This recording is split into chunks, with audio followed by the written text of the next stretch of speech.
warahmatullahi wabarakatuh. Anak-anak ibu semua ya, selamat datang di SMA Setiabudi ya, bergabung dengan ibu mata pelajaran biologi. Hari ini kita belajar mata pelajaran biologi ya. Jadi anak-anak ibu semua, pelajaran perdana kita dulu pasti perkenalan ya. Jadi perkenalan tentang ruang lingkup biologi. Ya, gimana kabar anak ibu nih? Kita belum berjumpa ya, tapi serasa sudah berjumpa nih ibu ya, karena ibu sudah memberi pelajaran. Mudah-mudahan kita bisa bertemu ya, disimak ya. Jadi anak-anak ibu semua, kita belajar dulu ruang lingkup biologi ya. Nanti sudah siap ya? Siapkan bukunya, kemudian alat-alatnya, kemudian menyimak dengan baik. Kita hari ini adalah proses pembelajaran perdana. Jadi anak-anak bisa baru hanya melihat suara ibu aja nih ya. Nah, mendengar suara ibu nih ya. Jadi mudah-mudahan udah ngebayangin orangnya ya. Untuk pembelajaran pertama itu adalah ruang lingkup biologi. Ya, anak-anak ya, coba dibuka bukunya. Oke. Ruang lingkup biologi itu kenapa kita pelajari? Karena memang itu berhubungan dengan apa saja ya kehidupan yang kita jalani setiap harinya. Jadi anak-anak ya, nah nanti awal-awal pertamanya ini karena belajar awal ya, jadi ruang lingkup biologi itu ada beberapa hal yang kita pelajari. Nah, jadi sebelum kita melakukan proses pembelajaran, anak-anak ibu ya yang tercinta di rumah ini, kita harus tahu dulu ya, apa sih sebenarnya tujuannya kita belajar ruang lingkup biologi. Ya, ini sudah ibu buat uraikan secara singkat ini. Tujuannya agar anak-anak ibu semua dapat menjelaskan ya kegiatan-kegiatan apa saja yang berhubungan dengan biologi. Yang pertama ya. Kemudian yang berikutnya agar anak ini ibu juga jangan meraba-raba ya. Jadi apa sih sebenarnya ilmu-ilmu yang terkait dengan biologi itu di dalam kehidupan kita sehari-hari. Jadi kita harus bisa menjelaskan dan memahami ya. Nah, misalnya ibu contohkan, wah bu, aku mandi di kolong bu. Nah, itu adalah ilmu keterkaitannya dengan biologi. Jadi kita tahu tujuannya itu. Nah, seperti itu ya anak-anak ibu. Kemudian yang berikutnya itu adalah dapat mengidentifikasi ya urutan sistematik dari kita dalam proses berpenelitian ya. Jadi kalau berpenelitian kita kan kalau anak-anak ibu tercinta nih ya, kalau nanti berpenelitian tahu dengan urutan-urutannya. Nah, itu tujuan kita ya. Di samping kita melakukannya tergantung kepada permasalahan ya, tapi urutan-urutannya harus kita ketahui. Jadi anak-anak ibu semua sudah bisa mengidentifikasi ya. Kemudian yang terakhirnya, seandainya nanti kita sudah bertatap muka ya, anak-anak ibu tunggu ya nanti di sekolah. Nah, jadi kita punya tujuan tertentu. Kalau untuk pelajaran biologi tidak mungkin lari dari praktikum. Ya, tidak mungkin lari dari laboratorium. Nah, jadi kita harus memahami tujuannya, memahami keselamatan kerja kita ya. Jadi langkah-langkah kita itu bagaimana sebaiknya. Jadi anak-anak ibu semua mengetahuinya ya. Jadi itu tujuan pembelajaran ya kita perdana ini. Kemudian, nah agar kita tidak anak-anak ibu semua ya jadi sudah konsentrasi nih ya. Walaupun sambil minum nih boleh ya. Bawa makanan juga di samping boleh ya. Asal konsentrasi ya. Jadi dengan dengar suara ibu nih sudah nampak nih wajahnya kayak apa gitu ya kira-kira. Nah kita lihat anak-anak ya. Kita melangkah atau dalam proses pembelajaran itu harus tahu dulu dengan peta konsepnya ya. Nah, peta konsep itu untuk apa gunanya? Untuk kita jangan kemana-mana. Jadi kita boleh mengembangkan tetapi berdasarkan poin-poinnya ya. Jadi poin-poinnya apa itu? Nah, jadi kita kan memecahkan sekarang, mempelajari sekarang apa sih biologi itu sebenarnya, kan seperti itu ya. Artinya hakikat biologi.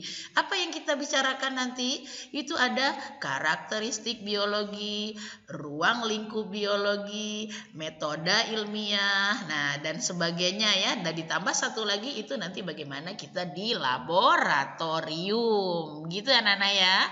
Nah, kemudian nanti di karakteristik biologi apa saja karakteristik sainsnya, apa sih permasalahannya. Kemudian dalam ruang lingkup biologi nanti kita belajar objek-objeknya, tingkatan kehidupannya ya. Nah, mungkin kita jadi individu langsung manusia kalau tidak ada urutannya. Mungkin kita ini berasal dari benda-benda yang sangat kecil dulu, maka nanti kita ibu uraikan dalam di dalam pembelajarannya seterusnya ya. Nah, kemudian permasalahan biologi. Sebelum kita mengambil suatu kesimpulan, kita juga harus tahu dengan permasalahan apa sih sebenarnya. Oh, di daerah sana banyaknya orang kena penyakit hidrosefalus misalnya. Nah, itu kan permasalahan ya. Jadi, kenapa ya, gimana dan seterusnya. Itu kita pelajari ya. Kemudian kita mengetahui cabang-cabang ilmu biologi. Nanti sahang mamanya, misalnya sahang papanya kena penyakit kuning. Ya, apa sih cabang biologi yang terkait dengan penyakit kuning tadi? Misalnya virus. Nah, seperti itu ya. Nanti kita uraikan juga. Kemudian metode ilmiah. Nah, metode ilmiah ini punya tujuan khususnya untuk kita berpenelitian gitu anak-anak ya. Jadi lihat tuh ya, tingkatan organisasi kehidupan itu ada molekul, sel dan seterusnya gitu ya. Nah, kita lanjutkan. Nah, ini ya, jadi dalam biologi itu ada hakikat biologi itu ada 4 poin ya, 4 poin. Nah, seperti dilihat ya, 4 poin ya. Nah, jadi ruang lingkup biologi itu ada 4 poin. Nah, yang pertama itu kita harus tahu dulu karakteristik biologi ya. Jadi karakteristik itu apa sih sebenarnya yang ada di kehidupan biologi itu kan ilmu yang mempelajari makhluk hidup. Apa sih sebenarnya yang karakter-karakter yang dimiliki oleh makhluk hidup? Nah, itu seperti itu ya. Jadi nanti di sana ada ilmu-ilmunya.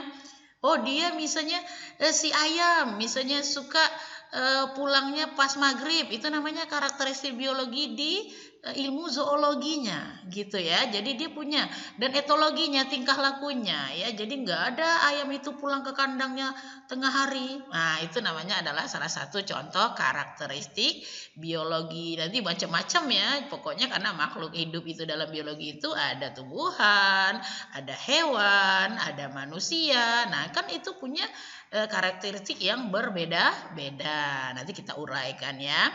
Kemudian ruang lingkup biologi. Nah, nanti apa-apa saja yang termasuk dengan ruang lingkup biologi ya. Nah, ini ruang biologi ada kajian biologi, ada tingkatan kehidupan, ada manfaat biologi ya. Nah, kita lihat ya, itu dalam ruang lingkup biologi ya. Kemudian dalam metode ilmiah ya, metode ilmiah itu nanti cara-cara kita berpenelitian ya. Jadi cara-cara berpenelitian itu banyak cara nanti ya. Itu ada beberapa metodenya ya. Jadi ada beberapa langkahnya, nanti bakal Ibu uraikan ya. Nah, jadi kita kembalikan lagi ya anak-anak ya ke ruang lingkup biologi ya. Kita masuk ke ruang lingkup biologi. Di dalam ruang lingkup biologi itu kita mempelajari berbagai cabang ilmu ya. Jadi bukan biologi itu satu saja. Wah, biologi mempelajari makhluk hidup, tidak ya. Ada banyak ilmu yang terkait di dalam biologi anak-anak ya. Misalnya itu yang banyak sekali itu ada berapa ya. Nah, ilmu-ilmu yang terkait ada zoologi, virologi sampai ke anatomi kembali ya. Jadi kita lihat satu persatu anak-anak ya. Kalau zoologi berasal dari kata zoo dan logi. Zoo itu artinya hewan, logi itu artinya ilmu. Jadi bagian dari ilmu biologi itu ada namanya zoologi. Jadi artinya ilmu yang mempelajari segala macam berhubungan dengan hewan. Jadi nanti kalau mau belajar mentilin, misalnya mau belajar rusanya bangka, misalnya kan, nah itu kita belajar pada zoologi. Mentilin tahu kan, Tarsius bancanus misalnya. Jadi nggak kita pelajari pada virus ya, kita pelajari pada zoologi. Atau buaya muara misalnya. Nah kita kan lebih sangat kaya sekali dengan buaya muaranya. Itu contohnya. Kemudian virologi. Virus, logi ilmu, jadi ilmu yang mempelajari tentang virus. Nah itu ibu contohkan tadi anak-anak ya. Kalau papanya punya kebun merica ya, apa tuh sahang ya. Nah kemudian tiba-tiba datang penyakit kuning misalnya kan. Nah itu bisa disebabkan oleh virus. Jadi kita belajarnya pada virologi. Atau yang lagi sekarang nih, penyakit dengan adanya virus yang mengancam kehidupan kita, sehingga kita nih menjadi daring seperti ini ya. Harusnya kan ngelihat ibu kalau belajar ya. Nah itu juga disebabkan oleh virus. Nanti kita belajarnya pada virologi, jadi ilmu khususnya. Sitologi, sitos itu artinya, sito itu artinya sel ya. Jadi kita mempelajari tentang sel, jaringan di situ ya. Jadi kita belajar misalnya jaringan darah atau sel saraf ya dan lain-lain ya. Nah itu sebagai contohnya.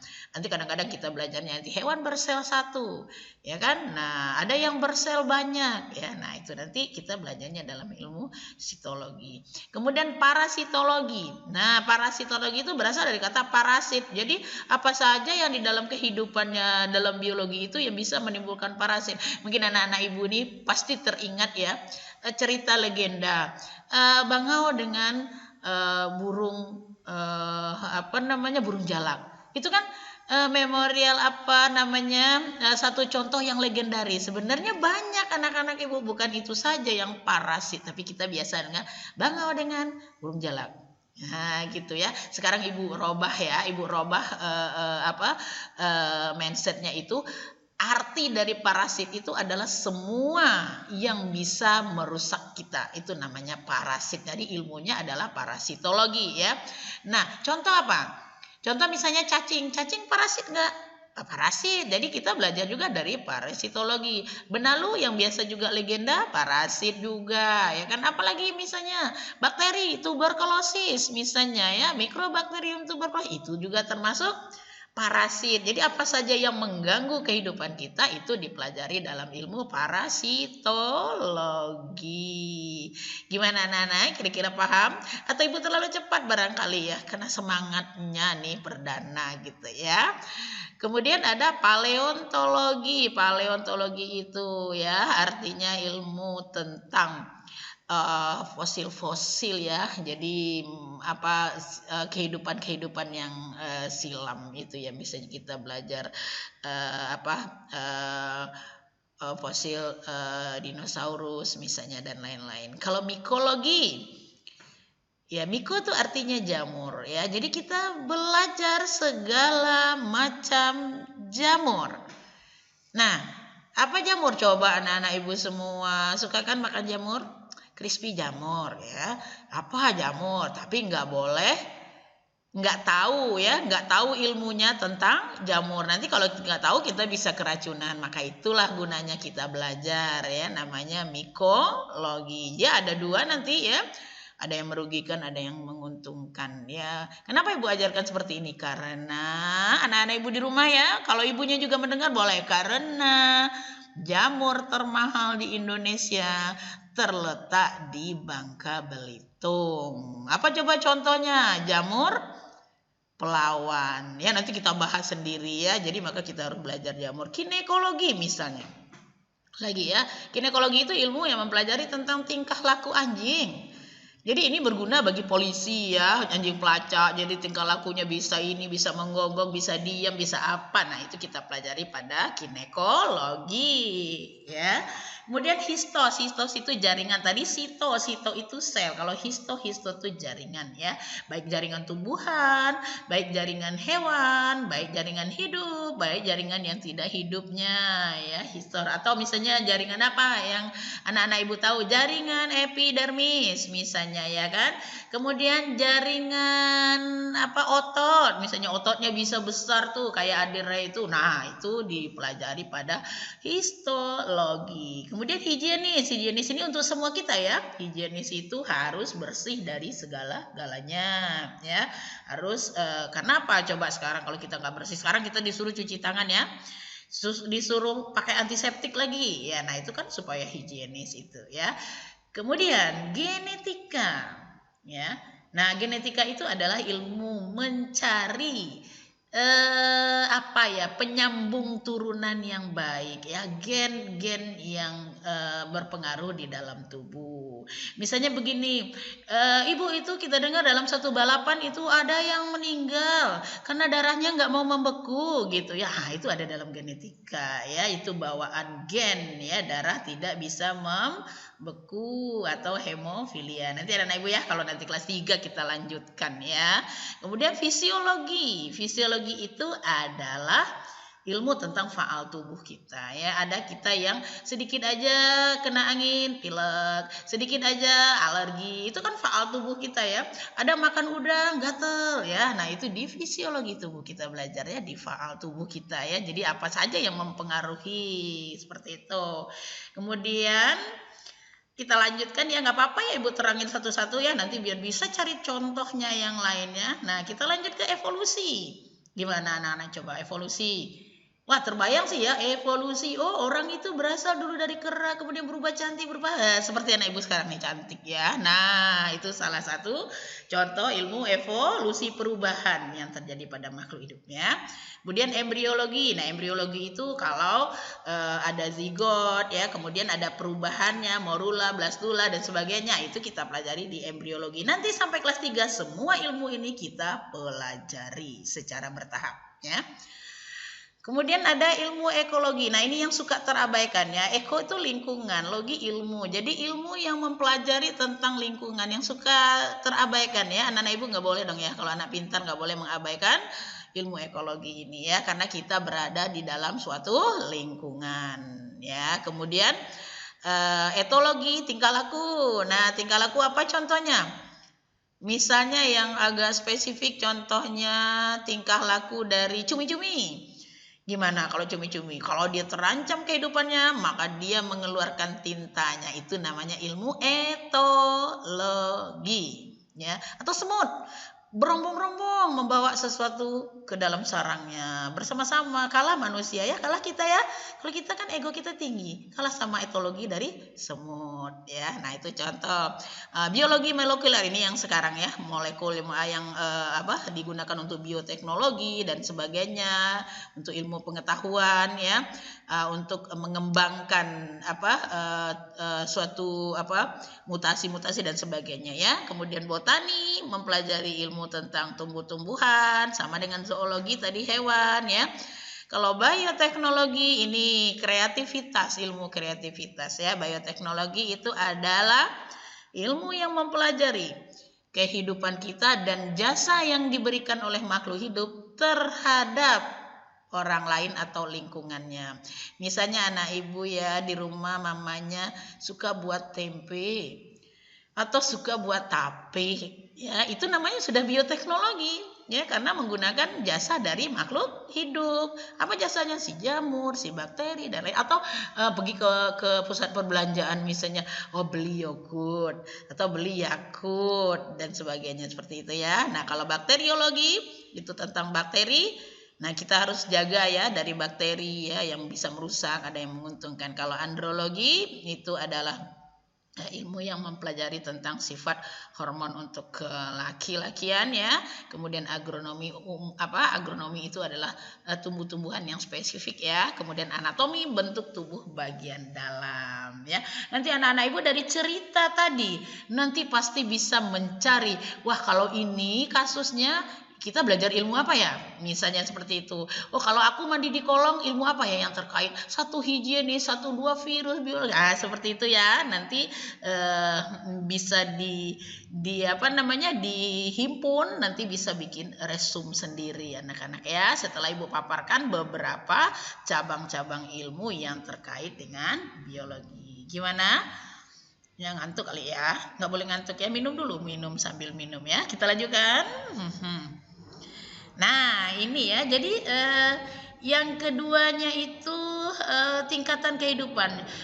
Seperti Ibu katakan tadi sama anak-anak ya, hidup kita itu bukan langsung jadi manusia atau individu ya. Mungkin individu kita namanya apa? Homo sapien ya, kalau kita manusia. Jadi bukan langsung jadi Homo sapien. Homo sapien urutannya sudah pada yang merah itu individu.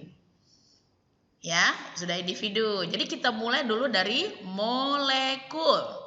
Ya, molekul ya, itu adalah bagian-bagian terkecil. Mungkin anak-anak Ibu di SMP sudah belajar juga kali ya.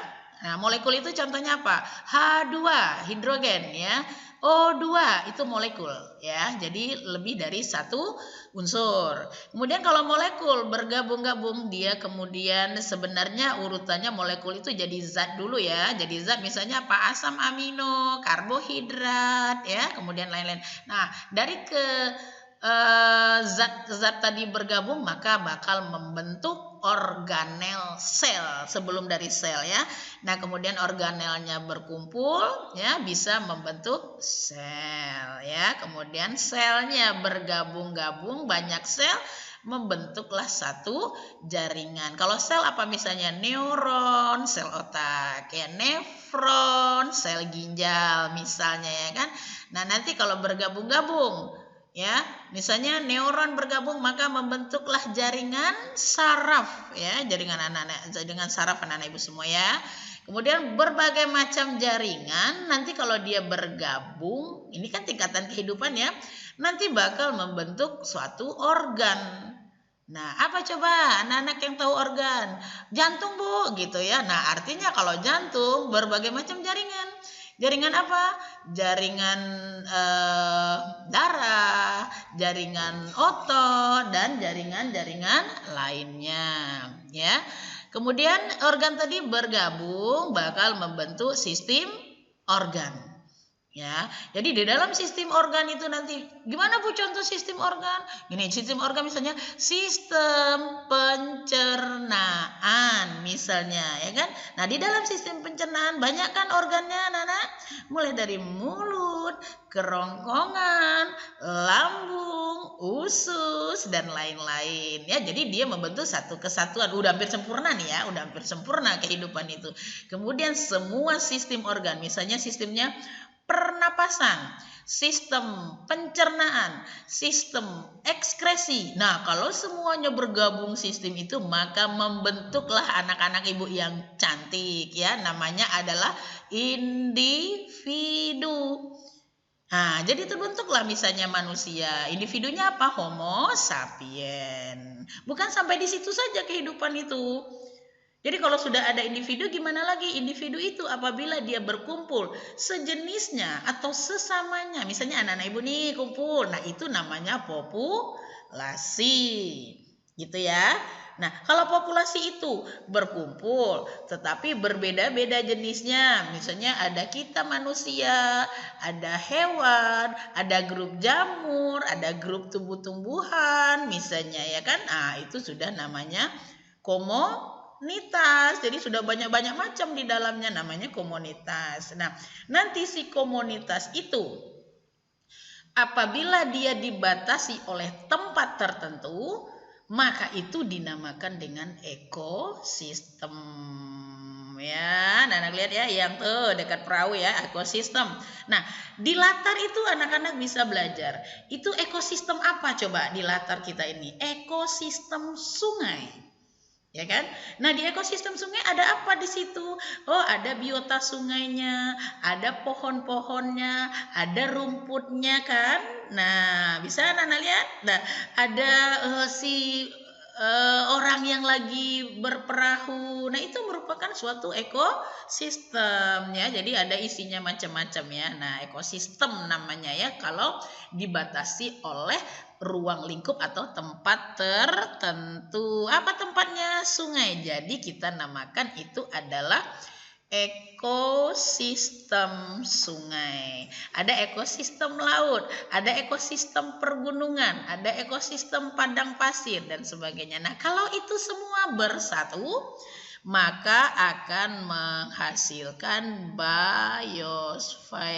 Apa itu bio? Bio hidup, fire itu adalah lapisan. Jadi lapisan hidup di muka bumi ini. Ada tumbuhan, ada hewan, ada bakteri dan sebagainya. Nah, kalau itu sudah berkumpul semua, maka terbentuklah kehidupan itu yang namanya bumi. Ya. Anak-anak ya, paham kira-kira? Jadi mulai dari unsur, molekul, sampai berakhir pada bumi. Itulah namanya yang dikatakan dengan kehidupan dengan berbagai tingkatannya. Ya, jadi coba kira-kira bisa paham ya, mudah-mudahan bisa deh anak-anak ibu, kan pintar semua ya. Saking ibu semangat ini ya, wah anak-anaknya pintar semua ya. Dengan melihat gambar aja ibu nggak perlu diceritain, udah ngerti tuh bu itu ekosistem di sana gitu ya. Senang sekali nih ya. Kita lanjutkan ya. Kemudian manfaat dari kita belajar biologi itu. Jadi kalau kita berbuat sesuatu, kita melakukan suatu aksi, apa saja pekerjaan, kita harus tahu tujuannya untuk apa. Jadi jangan meraba-raba ya. Jadi tujuannya untuk apa? Itu ada gambar Nepenthes loh di sana anak-anak. Tujuannya apa? Untuk mengumpulkan beberapa manfaat ya. Jadi kalian tahu nggak Nepenthes ya? Itu adalah kekayaan dari kita juga ada ya. Bangka Belitung ini kaya dengan Nepenthes. Jadi apa manfaat dari biologi itu? Memahami dulu ya, apa sebenarnya sih dari diri kita itu yang lebih baik ya. Jadi apa yang lebih baik, apa yang dimiliki yang lebih baik gitu ya. Nah, itu manfaatnya. Jadi kita belajar biologi, oh artinya ini yang terbaik gitu ya. Jadi itu yang pertama. Misalnya ibu contohkan ya, kita ambil aja gambar di depannya Nepenthes itu di latar kita ya. Apa sih yang terbaik dari Nepenthes ini?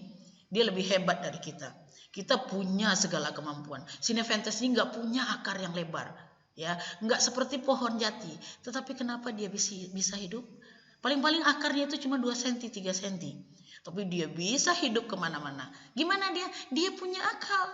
Gimana akal? Di dalamnya itu sudah dilengkapi dengan enzim. Ya, jadi karena dia memahami dirinya, memahami kelemahannya, memahami kekurangannya, apa sih yang aku harus lakukan? Nah, itu sebenarnya salah satu manfaat dari biologi. Kenapa Nepenthes itu? Nanti kalau jatuh itu si lalat, si kaki seribu, tergelincir di bibirnya itu yang licin, masuk ke dalam, dihancurkan oleh enzim, bisa menjadikan sumber makanan. Nggak perlu akarnya panjang-panjang. Ya, jadi dengan memodifikasi daunnya menjadi kantong aja tuh sudah. Nah, gitu ya. Jadi memahami diri sendiri dulu. Jadi sudah dipahami diri sendiri, kita tahu apa yang kita lakukan ya. Kemudian memahami kedudukan manusia di dalam kehidupan. Jadi manusia itu adalah sebagai pionir baik ya, jangan sebagai perusak ya. Jadi karena kita ada kelebihan dari semua makhluk hidup di dalam biologi itu, kita mempunyai kelebihan sendiri ya, kelebihan pikiran, kecerdasan ya. Jadi anak kita kalau sudah belajar biologi, kita tahu kelebihan kita apa.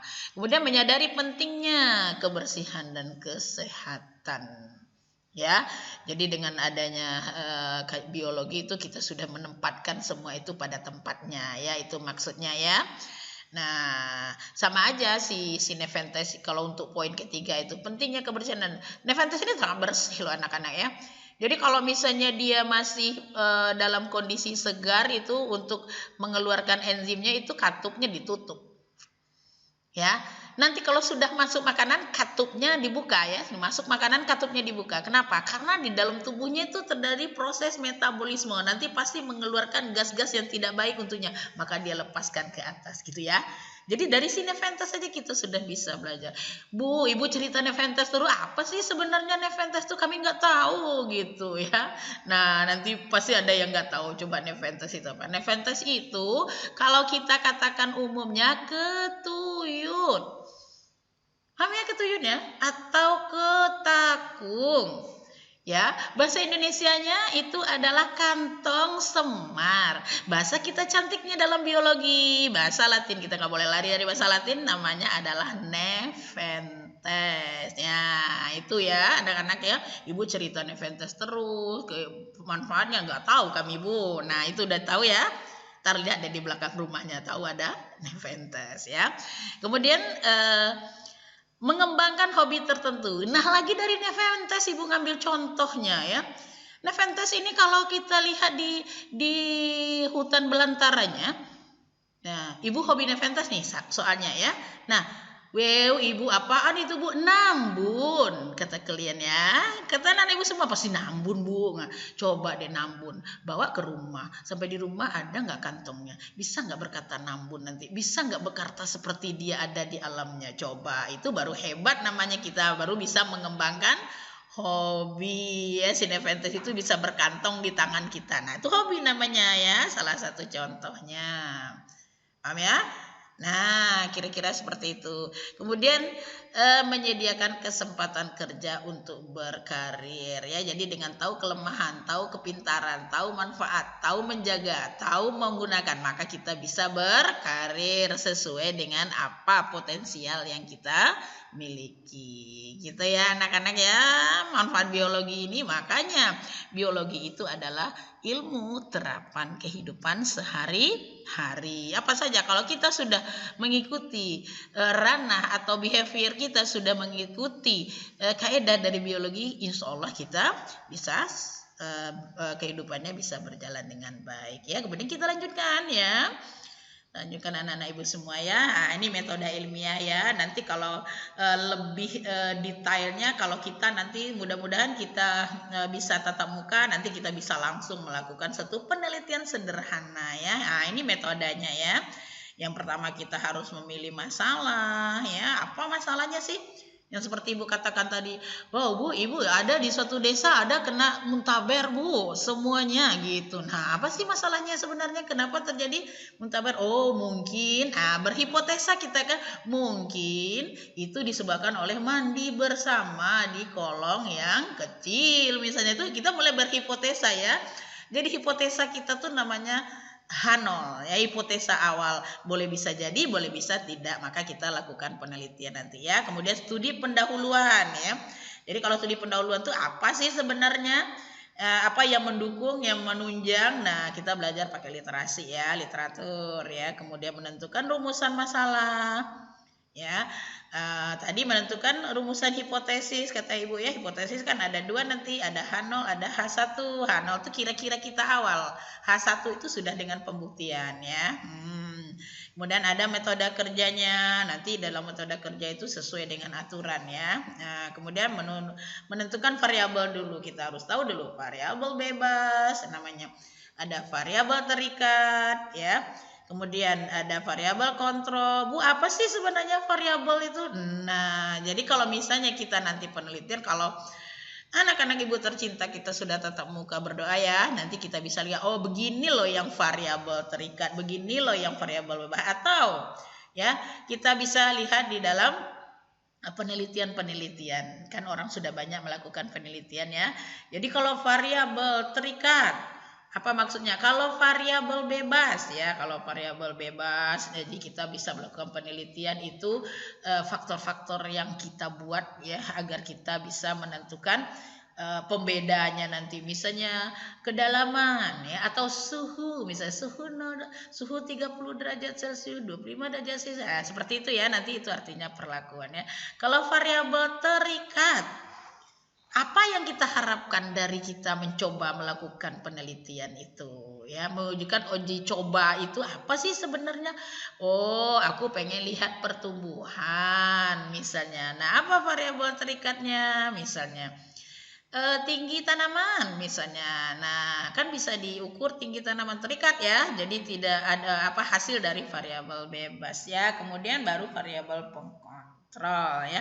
Nanti Ibu terangkan kalau kita sudah lebih lanjutnya, kalau kita sudah tatap muka ya, mudah-mudahan bisa tatap muka kita berpenelitian ya. Kemudian bisa menentukan sumber data, kemudian menyusun instrumen apa yang mau kita lakukan, pengumpulan data, penganalisisan, kemudian mengambil kesimpulan. Kesimpulan itu tidak boleh asal ya, harus objektif, harus apa adanya, jangan dimodifikasi. Kita mau ini diharuskan seperti ini, apa kesimpulannya, enggak ya, sesuai dengan data yang kita kumpulkan. Seperti itu ya anak-anak.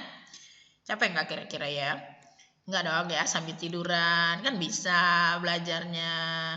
Ibu ngajarnya sambil duduk ya, anak-anak ibu bisa belajar sambil tiduran, boleh, silakan ya. Yang penting bisa dengar, bisa memahami, itu udah bagus banget ya.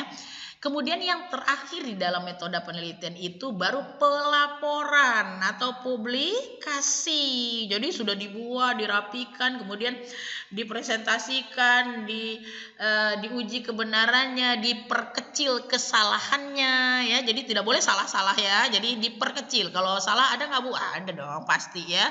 Karena manusia pasti ada salahnya. Maka nanti kalau dalam penelitian silakan diteliti lebih lanjut gitu ya kan. Berarti itu masih ada kekurangan ya, tapi kita kecilkan kekurangan itu. Nah, itulah maksudnya ya. Nah, mudah-mudahan nanti kita bisa berpenelitian. Nah, jadi kita juga heran, Bu, kalau penelitian gimana sih kita, Bu? Apa boleh sembarangan? Apa sesuka hati gitu ya? Apa terserah aku lah, Bu, gimana? Bukan ya. Jadi kita harus memiliki sikap-sikap ya, sikap yang mutlak untuk kita si peneliti ya. Nah, itu kita lihat ya, ada beberapa sifat ya, ada teliti, tekun, jujur, disiplin, bekerja sama, tanggung jawab, dan harus responsif, karena berakhir dari nanti dikenalkan, dipresentasikan. Gimana maksudnya teliti-teliti itu? Harus. Kalau nggak teliti, kita bisa menimbulkan kecelakaan di dalam penelitian. Harus teliti. Dalam pengukuran harus teliti. Kalau tidak, menyimpang. Nanti kesalahannya semakin melebar. Yang kalian contoh ya, di latarnya ibu buat sengaja, jadi nggak payah-payah kalian lihat. Itu ibu lagi meneliti itu ya. Ya, meneliti di rawa-rawa ya. Jadi di rawa-rawa itu ada Hydrilla verticillata ya. Karena kalau saat rawa-rawa itu kering ya, si hidrilla itu hilang ya. Kemudian saat datang air dia tumbuh sendiri ya kan. Kita berpikir ya, wah apa dia stagnasi, apakah dia sporanya Bu yang hidup, apa enggak. Penelitian itu kan perlu sangat ketelitian. Contohnya kita berperahu itu ya, kalau berperahu kalau nggak teliti sebentar terbalik kita ya, jadi petaka yang bakal timbul ya. Jadi dalam penelitian itu harus teliti. Kalau kita di laboratorium misalnya memakai lampu spiritus misalnya, kalau kita nggak teliti-teliti, nah nanti kita bisa kebakar. Itu namanya teliti ya. Jadi apa yang kemudian tekun ya, tekun itu benar-benar tekun, dan jangan takut gitu ya, jangan takut ya. Jadi kalau kita kan sekarang jangan takut. Contohnya misalnya berpenelitian harus menggunakan perahu.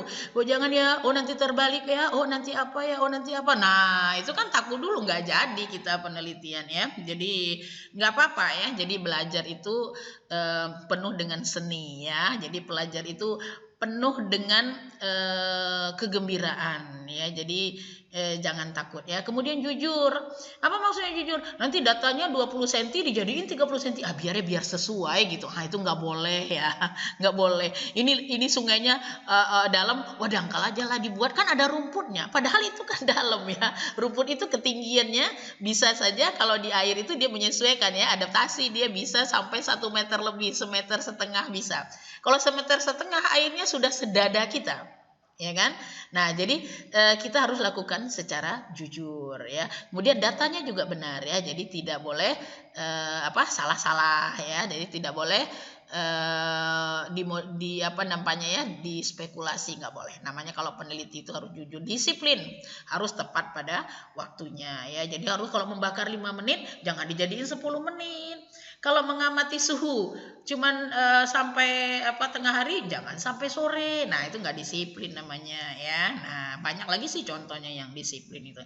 Kemudian bekerja sama, kita tidak boleh egois ya di dalam suatu grup atau dalam suatu lingkungan, ataupun kita mencari data ya, kita tidak boleh sendiri mengegokan sendiri, harus bekerja sama ya. Kemudian harus ada tanggung jawab, itu udah pasti ya.